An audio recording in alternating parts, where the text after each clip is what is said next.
Почитувани новинари, почитувани граѓани. Сакам да ја информирам домашната и меѓународна јавност дека техничкиот премиер Оливер Спасовски продолжува да го попречува функционирањето на техничката влада.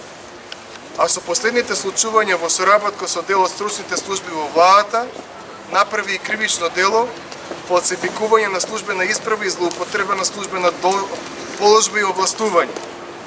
Имено, на седницата на владата што се одржа во саботата на 15 февруари, последње на гласање беше ставена точката за поништување на 5 решенија донесени од моја страна за распоредување на вработени во Министерството за внатрешни работи. Со мнозинство гласови, владата во 10 минути пред полноќ, значи во 23:50, го усвои предлогот да се поништат 5 решенија. Значи повторувам само 5 решенија, зашто постои записник, односно стенограм. Нејасно е како оваа одлука експресно во координација со дел од службата во владата и со одобрување од Оливер Спасовски е објавена во службен весник број 41, токму од истиот ден 15.2.2020 година, каде покрај 5 решенија чие поништување беше изгласано, се најдоа дополнителни 124 решенија за распределување и една наредба за извршување на работа и работни задачи.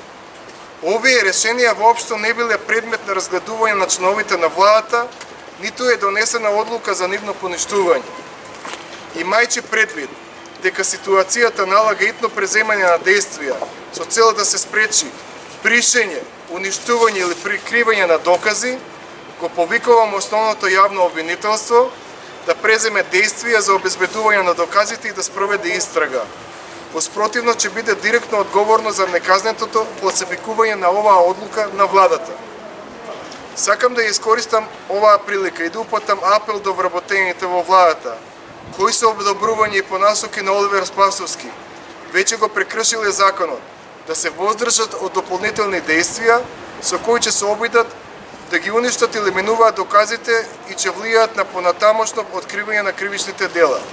Истовремено ја повикувам владата да се воздржи од идни активности во насока на мешање во ингеренциите на и независноста на Министерството за внатрешни работи и директно влијание врз избирачкото право на граѓаните и изборниот процес.